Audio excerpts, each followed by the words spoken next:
السلام علیکم ورحمۃ اللہ وبرکاتہ نحمده ونصلی علی رسولہ الکریم اما بعد۔ آج کا سبق سن لیجئے۔ آج کے سبق کی سرخی ہے نماز سے دوستی کیجئے، پارٹ نمبر 91۔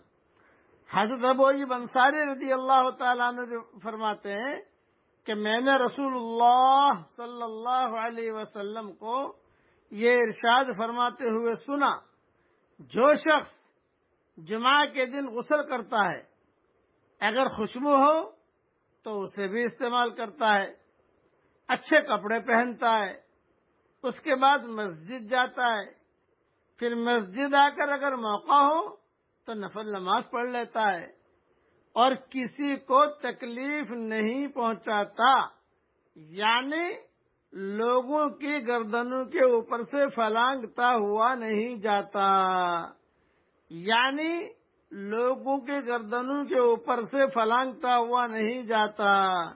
جو ہمارے ماحول میں بیماری ہے، جگہ جگہ مسجد بھر گئی ہے، لیکن لوگوں کو گردنوں پر پھلانگتے آگے پہنچیں گے۔ بھئی اب آگے کیوں آ رہے؟ پہلے سے آ جاتے، اگر پہلے سب کا شوق تھا تو۔ اسی لیے بار بار کہتا ہوں کہ لوگوں کو تکلیف نہیں پہنچاتا، یعنی لوگوں کے گردنوں کے اوپر سے پھلانگتا ہوا نہیں جاتا۔ پھر جب امام خطبہ دینے کے لیے آتا ہے، اس وقت سے نماز ہونے تک خاموش رہتا ہے، یعنی کوئی بات چیت نہیں کرتا۔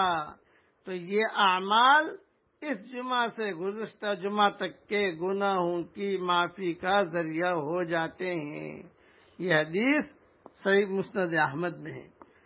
حضرت سلمان فارسی رضی اللہ تعالیٰ عنہ فرماتے ہیں کہ رسول اللہ صلی اللہ علیہ وسلم نے ارشاد فرمایا، جو شخص جمعہ کے دن غسل کرتا ہے، جتنا ہو سکے پاکی کا اہتمام کرتا ہے اور اپنا تیل لگاتا ہے یا اپنے گھر سے خوشبو استعمال کرتا ہے، پھر مسجد جاتا ہے، مسجد پہنچ کر جو دو آدمی پہلے سے ساتھ بیٹھے ہوں ان کے درمیان نہیں بیٹھتا، اور جتنی توفیق ہو جمعہ سے پہلے نماز پڑھتا ہے، پھر جب امام خطبہ دیتا ہے تو اس کو توجہ اور خاموشی سے سنتا ہے، تو اس جمعہ سے گزشتہ جمعہ تک کے گناہوں کو معاف کر دیا جاتا ہے۔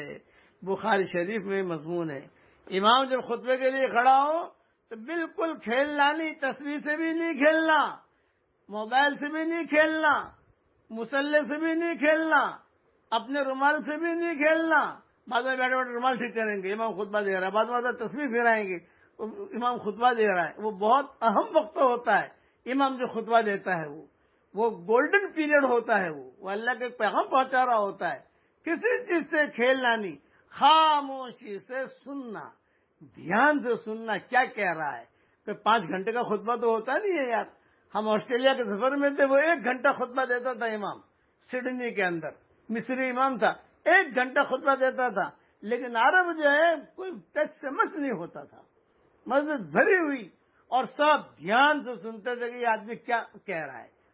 ہمارے یہاں خیر ایسے امام تو نہیں ہے، ہمارے یہاں امام تو رٹے رٹائے خطبہ پڑھتے ہیں بیچارے۔ ہمارا ہندوستان پاکستان یہ ماحول جو ہے ہمارا کہ اس میں رٹا یہ خطبہ ہے جو لکھا ہوا ہے پڑھ لیتے ہیں 5 منٹ کے اندر ہو گیا۔